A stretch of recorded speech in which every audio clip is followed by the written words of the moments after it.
일일 시사권장량 채워가세요. 골고루 담았습니다. 당신만을 위한 하루 시사 김성환의 시사야.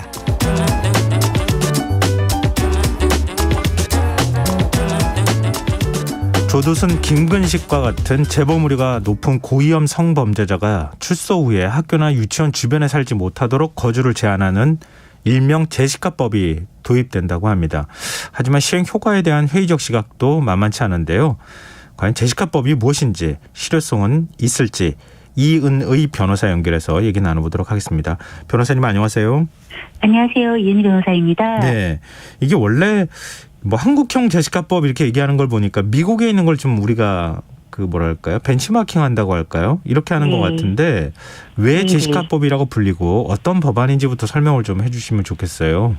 2005년경에 이제 미국 플로리다주에서 이제 아동 성폭행범에 의해서 이제 피해자가 살해당하는 일이 생깁니다. 그 소녀의 이름이 제시카였고요. 네. 이제 이 당시에 굉장히 사회적 공분도 일고 사건 자체도 너무나 사실 처참한 결과였기 때문에 네. 이때 이제 입법이 됩니다. 그래서 12세 미만 아동 대상 성범죄자에게는 최소 징역 25년 정도를 때리도록 하고 있고 평생 전자발찌 부착을 착용하게 하는 등 엄정한 처벌을 하면서 이후 이제 이런 사람들이 출소하더라도 그 성범죄 전과자가 이런 학교나 공원에 610m 안에 살 수 없도록 하고 있는 이제 이런 법이고 피해자의 이름을 따서 제시카법이라고 불리고 있고 사실 미국은 30개 이상의 주에서 이미 이 법을 시행하고 있는 중입니다. 아, 그렇군요. 근데 지금 법무부가 도입하겠다고 대통령한테 보고한 한국형 제시카법은 내용은 조금 다른 거죠?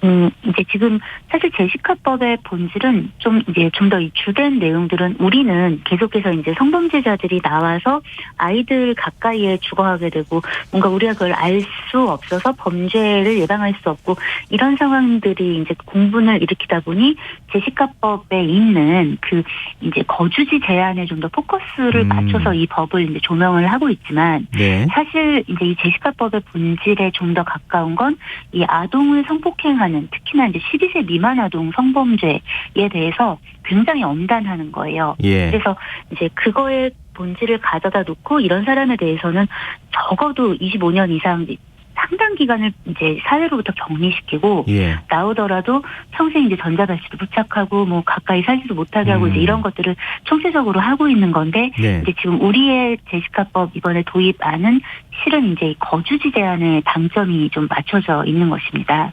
그래서 이제 이 거주 이전의 자유 같은 것들이 사실 헌법상 기본권으로 지금 있기 때문에 이런 부분들이랑 충돌이 있고 이런 것들을 이제 감안해서 법무부에서 지금 하고 있는 이야기는 반복적인 성범죄자나 13세 미만 아동 대상 이런 성범죄를 저지른 위험자들, 고위험군들을 대상으로 지금 학교, 어린이집 이런 교육 보육시설 주변에서 500m 이내에는 살 수 없도록 하겠다. 이제 뭐 이런 것입니다. 그리고 법원에서 이런 특성을 감안해서 이제 몇 미터 거리 이내를 제한할 것이냐, 뭐 이런 것들은 법원이 이제 좀 재량껏 판단하게 하겠다. 지금 뭐 이런 이야기를 하고 있는 중입니다. 그래서 미국 제시카법에 착안해서 만들어진 건 맞는데 미국 제시카법과는 그걸 그대로 고스란히 어떤 그 법 취지를 다 온전히 담은 현재 그런 법안을 내놓은 그런 것하고는 조금은 거리가 있는 부분이 있는 것이죠. 말씀하신 것처럼 아동 성범죄자에 대해서는 아주 엄단하겠다고 하는 게 기본적으로 미국 제시카법의 법 제정 취지인데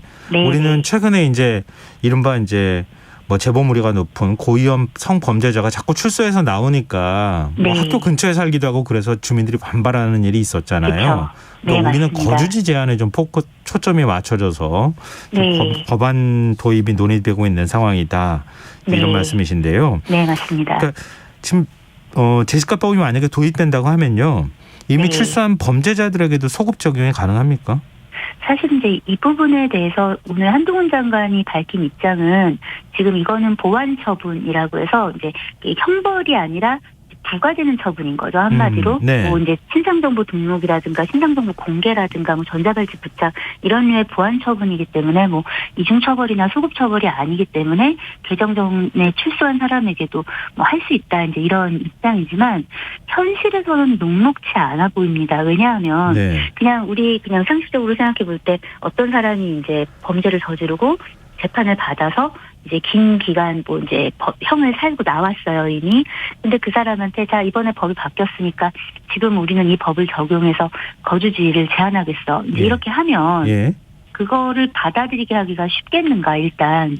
사실은 우리가 이걸 형벌이 아니라고는 하지만 어쨌든 그 불이익을 주는 행위이잖아요. 그렇죠. 그렇기 때문에 이 소급비법을 형벌로서 볼 때는 이런 대답이 가능하지만 실제 적용에 어려움이 있을 수 있고 법원이 이거를 판결해야 되는데 이미 출소했잖아요. 예. 심지어. 예. 그러니까 이런 부분들을 누가 어떻게 평가해서 다시 법원에서 이 부분을 뭐 이때로부터 시간이 한참 지나고 출소했지만 지금부터 적용해서 재범 우려가 있으니 저쪽으로 가시오. 이게 쉽겠는가. 그러니까 이런 절차적으로 보나 실제로 이게 적용할 때 어떤 반발, 이런 부딪힘 이런 것들을 생각해 보면 현실적으로는 조금 어려움이 상당히 예견되는 부분이 있는 것이죠. 근데 만약에 한국형 제시카법이 도입되면요. 네. 출소할 때 법원이 다시 판단하는 겁니까? 아니면 애초에 형을 네. 선고할 때 네. 당신은 출소하더라도 이렇게 해야 한다. 이렇게 하는 겁니까? 지금 사실 이제 그 부분에 대해서는 명시적으로 이렇게 하겠다라고 이번에 밝히지는 않았어요. 예. 그런데 이제 통상적으로는 아마도 향후에 만약에 그 법이 이제 좀 정비가 돼서 제정이 되고 이런 것들이 반영이 되면 통상은 이제 이 사람에게 원 범죄에 대한 형을 이제 구형할 때 보완 처분으로서 같이 나올 확률이 좀 높아 보이는 것이죠. 지금으로서. 전자발찌 착용 명령을 내린다거나 이런 네. 것처럼 당신은 아동 대상 성범죄자이기 때문에 나중에 만기 복역하고 출소할 때도 이런 제약을 당할 수 있다. 이렇게 해서 거주지 제한을 걸 수 있다는 거죠. 네, 왜냐하면 이게 이 사람이 이미 그런 재판이 끝나서 형을 살고 있으면 사실은 그 후에 이 사람이 출소하기 전이나 출소한 후에 이제 갑자기 돌연 소환해가지고 이제 이렇게 너는 재범 우려가 높다. 이제 이렇게 하면서 너는 거주지를 지금부터 제한하겠다. 이렇게 하기는 좀 현실적으로 그런 것들이 쉽지 않기 때문에 네네. 아마도 적용을 하게 된다면 원 범죄에 대한 이제 형벌을 부과할 때 그때 이제 전자발찌 부착이나 이런 것들처럼 비슷하게 그때 같이 부가처분이 나가게 되지 않을까 이렇게 보고 있습니다. 이건 앞서 말씀하셨던 것처럼 앞으로도 논란이 될 소지가 다분하네요. 지금 이미 여러 가지 어려움이 좀 보이긴 형 선고받고 합니다. 지금 복역 중인 경우에는 적용이 안 될 가능성도 있다는 거잖아요. 네, 그러니까 적용을 하겠다라고 노력하고 그렇게 뭐 이제 밀어붙여서 할 수도 있겠지만 사실은 이제 그런 속에서 충돌하고 이거 이제 이렇게 좀 부당하다라는 반발들이 이제 있으면 법적 다툼으로 또 이제 이어질 거고 뭐 그러면 효력정지 가처분이나 뭐 이런 것들이 또 막 우후죽순 일어날 수 있고 그런 이제 논란의 여지는 있는 것이죠. 근데 또 하나 논란이 되는 게 지금 뭐 예를 들면 학원이나 학교 이런 이제 교육시설, 보육시설 주변 한 최대 500m 내에는 거주할 수 없도록 한다는 거잖아요. 네, 맞습니다. 근데 예를 들면 서울과 같은 대도시 수도권에 있는 도시 같은 경우에는 다 500m 안쪽에 걸린다면서요. 그 서울을 기준으로 보면은 학교나 어린이집 등 보육시설이 8,000군데 이상이라고 해요. 그런데 이제 그거를 그냥 평균적인 면적이랑 이제 산술적으로 환산해서 보면 300m마다 있는 거예요. 그러면 이제 사실상 이거를 이제 이렇게 해가지고 500m로 이렇게 그려가지고 보면 사실은 서울에서는 살지 못하게 되는 결과로 이제 이어집니다. 물론 법 취지를 생각해보고 우리가 이제 어떤 법감정, 저도 마찬가지고 생각해보면 이런 종류의 사람들이 우리 근처에 살지 않았으면 좋겠으니까 그것까진 좋은데 문제는 이제 이렇게 됐을 때 과도하게 거주의 어떤 자유를 침해하게도 되지만 거주 권리 같은 것들에 대한 충돌도 있지만 문제는 이 사람이 가족과 살고 있을 때 그 가족에게도 사실은 이제 그런 권리 침해 문제가 생기게 되고 한국은 미국이랑 좀 다르게 집을 이제 렌트하는 개념이 더 많은 게 아니라 집을 소유 재산 이제 이런 개념으로 본단 말이에요. 그런데 이제 만약에 집을 현재 가지고 있어요.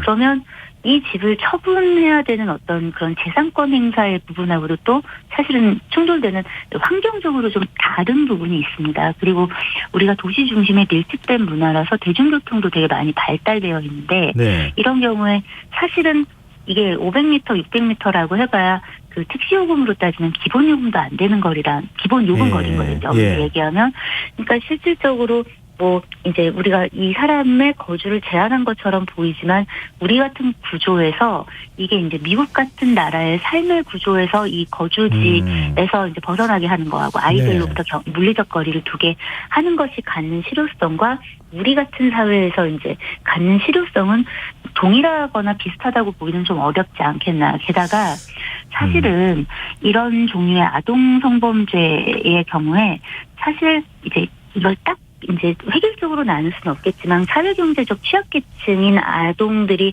아무래도 범죄 노출이 될 확률이 높은데 예. 이런 아동들은 사실 어떻게 보면은 이런 아이들이 살고 있는 곳들이 치안도 더 불균형하고 원거리 통학을 한다든가 하는 일들도 많단 말이죠. 예. 그래서 이 법이 사실 아이들 전체를 좀 이렇게 보호하는 것에 좀 더 포커스가 맞춰져 있기보다는 본의 아니게 원뜻은 그건 아니겠지만 결과적으로는 서울 중심에 혹은 대도시에 살고 있는 아동들에게 좀 더 편중되어서 이 보호를 하고 있고 이렇게 해서 이제 밀려나서 만약에 어떤 좀 외곽 지역에 이런 성범죄자들이 다수 살고 있는 것이 네네. 그 지역엔 또 아동이 한 명도 안 살 것인가 이제 이런 것들을 생각해 보면 좀 어렵구나 어려운 문제구나라는 생각이 들기는 합니다.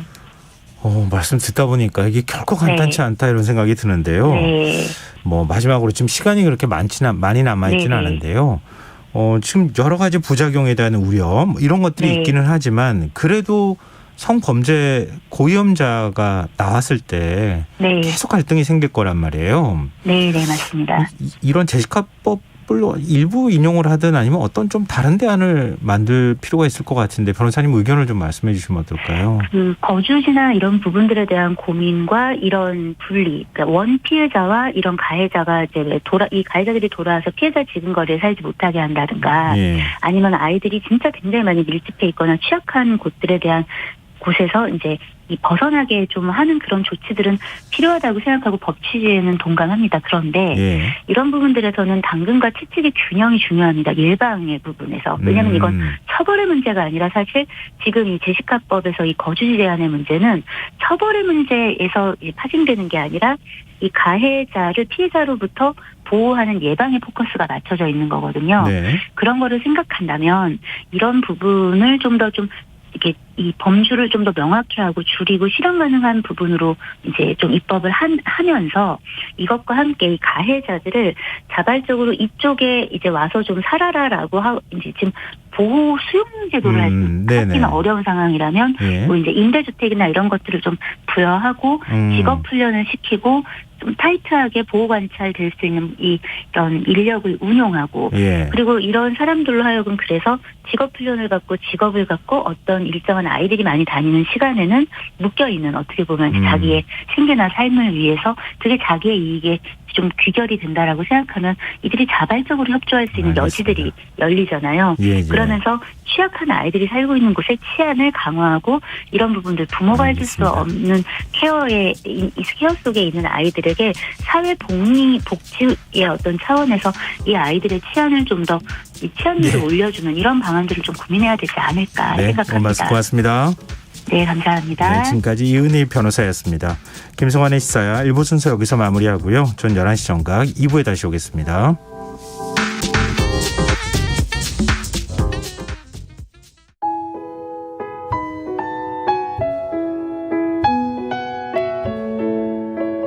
경제적인 어려움